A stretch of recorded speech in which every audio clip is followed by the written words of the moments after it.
The story of Mary Bateman, known in her time as the Yorkshire Witch, is a dark mirror reflecting the deepest fears, superstitions, and sheer gullibility of Georgian England. It is a true crime tale that begins not with a murder, but with a series of small, calculated acts of deceit that escalated over 2 decades, culminating in a cold-blooded poisoning that shocked the nation and sealed her fate at the end of a rope. Mary Harker was born in 1768 in the small farming community of Isenby, near Thirsk in Yorkshire. Unlike many girls of her era, she was literate, having received a decent, if brief, education. But this intelligence was quickly turned toward darker purposes. Her early life was defined by petty theft. She was sent into domestic service at the age of 12, a common path for young women of her class, but she was repeatedly fired for having light fingers. It seemed Mary possessed a pathological impulse to steal, an urge she was unable or unwilling to control. By the time she was 20, she had moved to the thriving city of Leeds. She tried her hand as a dressmaker or mantua maker, but the low wages and hard work were not suited to her ambitious and morally flexible nature. Mary found a much more profitable sideline: fortune-telling. In an age where industrialization was changing the landscape, but ancient folk beliefs still held powerful sway, fortune-tellers, wise women, and conjurers were essential figures, especially among the anxious working class. Mary quickly realized that a simple prediction or a promised charm was worth far more than a week of stitching clothes. In 1792, Mary married a wheelwright named John Bateman. He was a simple, honest man, and he soon learned the terrible truth about his wife. Mary's criminal activity became bolder. She stole from lodgers and neighbors, committed small-scale frauds using the names of established customers, and even took advantage of public tragedy.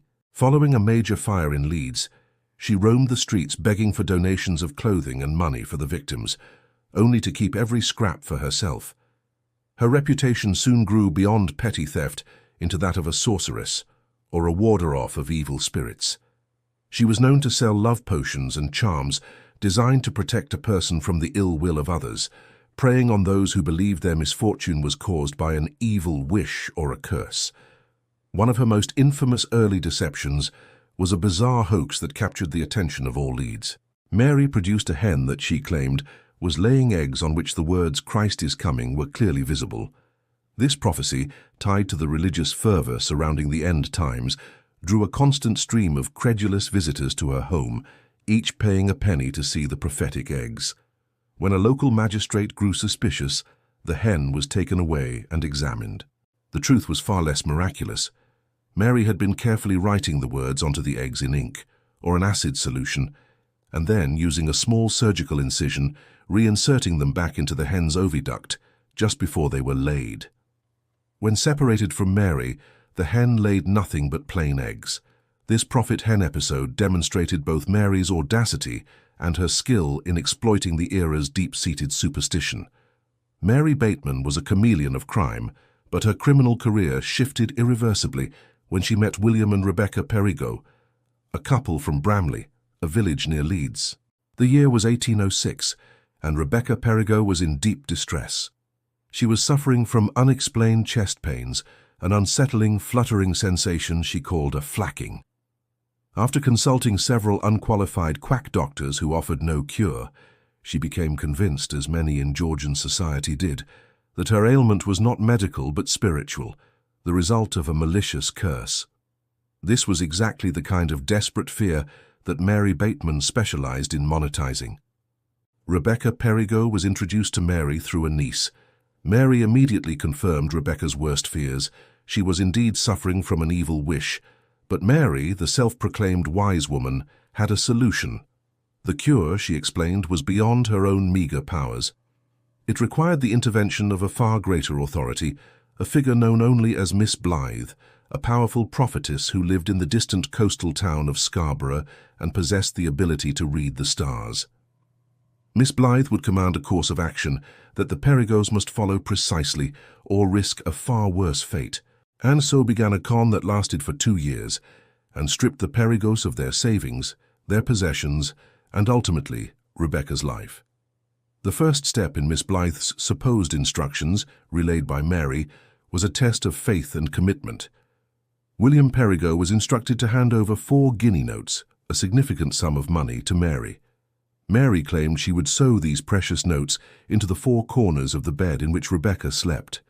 These charms would remain there for 18 months, magically protecting them. William was required to immediately replace the 4 guinea notes he had given to Mary with 4 others of like value.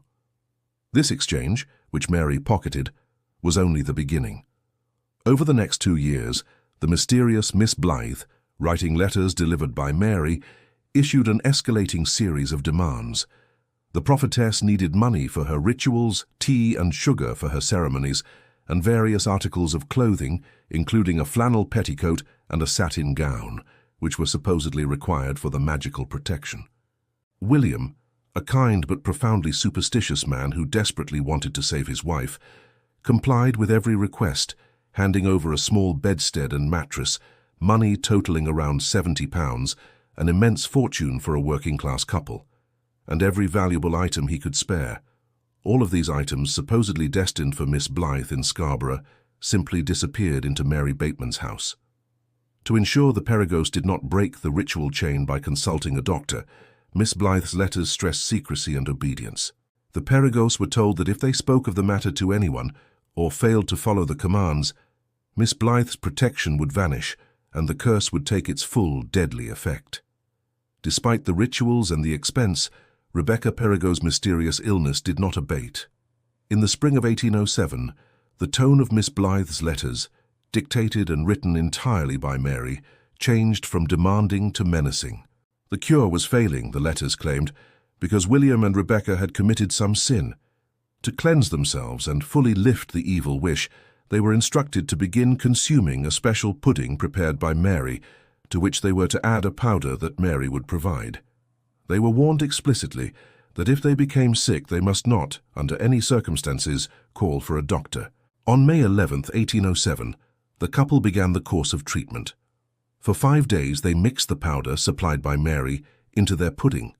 On the 6th day, the quantity of the powder Mary supplied was suddenly much larger. William Perigo was overcome with nausea after only a spoonful and could eat no more. But Rebecca, weakened by months of illness and terrified into obedience by the spectre of the evil wish, forced herself to eat 3 or 4 spoonfuls. The symptoms were immediate and terrifying. William described a violent heat in his mouth, his lips turning black, and a pain in his head 20 times worse than any common headache. Everything appeared green to him. Rebecca's symptoms were even more extreme. Her tongue swelled so badly she could barely close her mouth, and she was consumed by an insatiable thirst. Over the next 2 days, Rebecca Perigo endured excruciating agony. She died horribly in May 1807. The powder, it was later proven, contained a lethal dose of arsenic, disguised by being mixed with a sweet honey paste and other ingredients. Remarkably, William Perigo, having survived the poisoning, did not immediately suspect Mary Bateman. He was simply convinced that the curse had finally won, perhaps due to some minute failure in following Miss Blythe's divine instructions. Mary, showing staggering coldness, continued to demand money and items from the grieving widower for another 2 years, convincing him that the rituals must be completed to ensure his own survival and eternal fortune. The end of Mary's reign of terror came not through the death of Rebecca, which had been overlooked, but through the failure of the promised financial windfall. 2 years after his wife's death, William Perigo grew suspicious. He had been promised a great fortune once the 18-month period for the bed charms was over. When the money failed to materialize, William finally decided to recover the 4 original guinea notes Mary had supposedly sewn into the bed. He meticulously cut into the 4 corners of the bedsheet, but instead of finding the valuable currency, he found only pieces of blank paper, or, in some accounts, cabbage leaves. The shock of this realization, that his immense sacrifice had been for nothing, finally broke the spell of superstition. He realized he had been duped. In October 1808, William Perigo contacted the authorities. He arranged a meeting with Mary Bateman under the pretense of acquiring a new medicine. And there, the Chief Constable of Leeds, William Duffield, arrested her. Mary Bateman denied everything. She admitted to the fraud, claiming she had only intended to trick the couple, but she vehemently denied any involvement in Rebecca's death. But a search of her home revealed the grim truth. The police recovered clothes and belongings that had belonged to the Perigos and other victims, and most damningly, a small phial containing arsenic was found hidden in her pocket. It was speculated that this was intended for William Perigo himself, who had miraculously survived the first attempt. Mary Bateman's trial for the murder of Rebecca Perigo took place at York Castle in March 1809. It was a sensational event. The court proceedings lasted 11 hours, drawing huge crowds eager to see the Yorkshire Witch brought to justice. Person after person testified to her long career of theft, fraud, and cruel deceptions, painting a portrait of a woman who had spent 2 decades preying on the weak, the poor, and the superstitious. The evidence presented by the prosecution, including the detailed testimony of William Perigo and the forensic analysis of the poisoned pudding by Leeds surgeon Thomas Chorley, was overwhelming. The jury took only a few moments to return a verdict of guilty on both the charges of fraud and the willful murder of Rebecca Perigo. Upon hearing the judge pronounce the sentence of death by hanging, Mary Bateman attempted one last, desperate deception. She immediately declared that she was 22 weeks pregnant. At the time, English law forbade the execution of a pregnant woman. The judge was forced to call a jury of matrons, 12 married women, to examine her claim. They retired to conduct the physical examination, and upon their return, they confirmed what the authorities had already suspected. Mary Bateman was lying.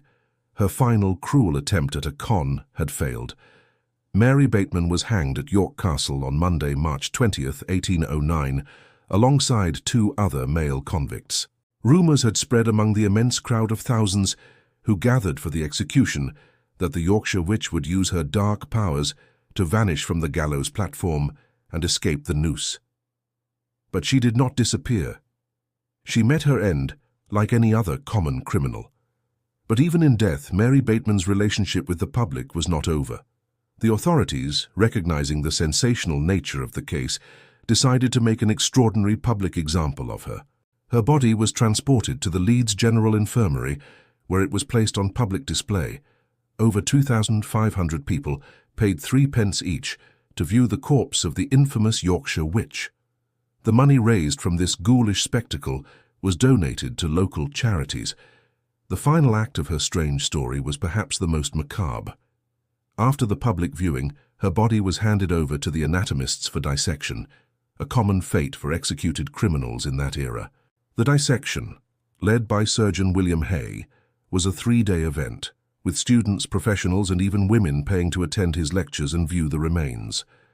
Most disturbingly, strips of Mary Bateman's skin were reportedly tanned into leather and sold as macabre souvenirs and, ironically, as protective charms against evil spirits, feeding the very superstition she had exploited in life. The tip of her tongue was allegedly collected by the governor of Ripon Prison. Mary Bateman's skeleton was preserved and remained on display for many years at the Thackeray Medical Museum in Leeds, a chilling artifact of a darker time. Her life and death became a cautionary tale, sensationalized in contemporary pamphlets and books like The Extraordinary Life and Character of Mary Bateman, the Yorkshire Witch. Her case remains a shocking example of how unchecked greed, coupled with the profound fear of the unknown that permeated 19th century society, could lead a confidence trickster down the path to cold-blooded murder. The story of the Yorkshire Witch is not just the chronicle of a poisoner, but a vivid and unsettling window into the human capacity for deception and the tragic cost of belief.